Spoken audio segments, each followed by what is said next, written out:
assault rifle is your default weapon for most matchmaking games and campaign levels. It does a decent amount of damage with a relatively small 32-round clip at close range.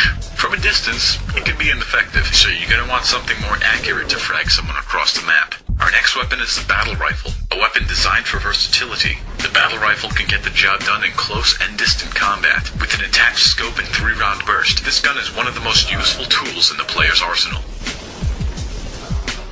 The SMG was your standard starting weapon in Halo 2. This time around, don't expect to see much of it. No longer does it sound like an automatic stapler. The SMG has a high rate of fire and a 60-round clip, so while it doesn't pack as big a punch as the assault rifle, the larger clip can be your blindly fill the screen with bullets insurance policy. Remember the Magnum from the first Halo? Remember how unreasonably awesome it was? Halo 3 keeps the Magnum exactly the same as it was, except the fact that it's become a piece of crap. Okay, so maybe it isn't so bad, and if you're skilled enough you can take advantage of a few headshot kills. The sniper is an essential power weapon in this game, as it is in the entire franchise. Maintaining control of the sniper rifle can equate to a huge strategic advantage over your opponent.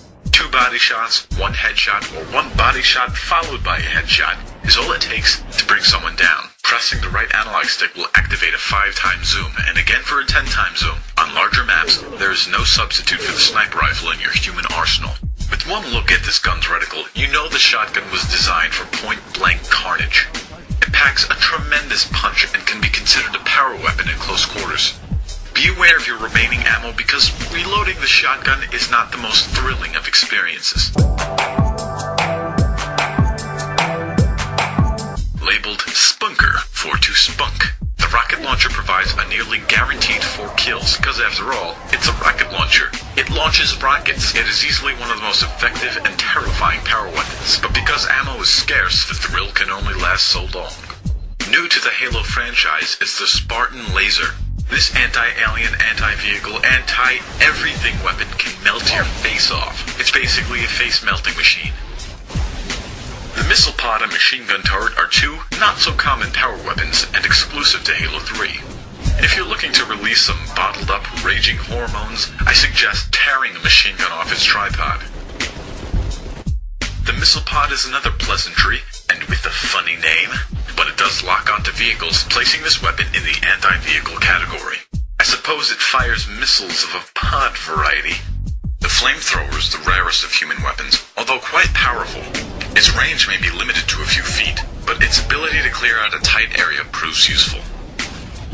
Grenades play a rather big role in Halo combat. Easily accessible and thrown with the left trigger, grenades come in 4 types, 2 of which we'll look at now.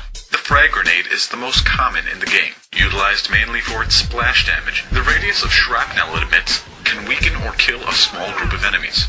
A lesser-known, not as common variety of grenade is the incendiary grenade. When thrown, it will explode into a lingering inferno, destroying all within its blaze. In other words, it's frickin' hot.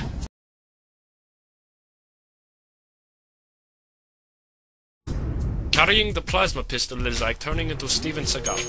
It may be tiny, but it will mess you up in the worst way.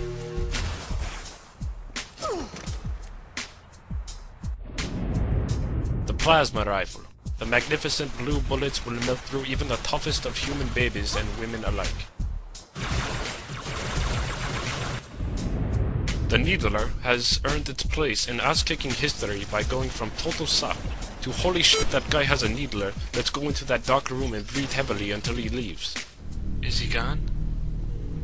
Yes. Thank God. Hooah! Shit! Only the deadliest elites were given an energy sword.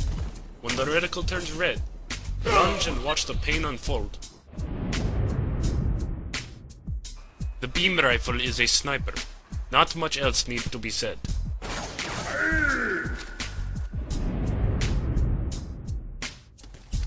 The Covenant carbine is a single-shot rifle, usually given to jackals and elites.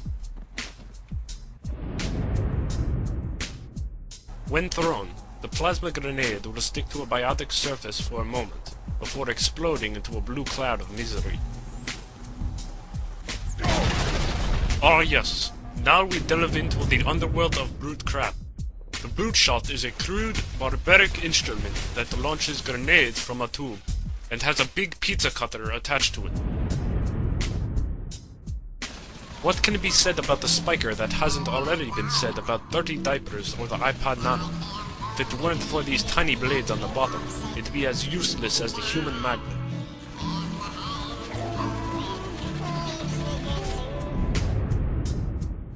Basically a dual-wieldable shotgun, the Mauler is most effective, and only effective, at close range.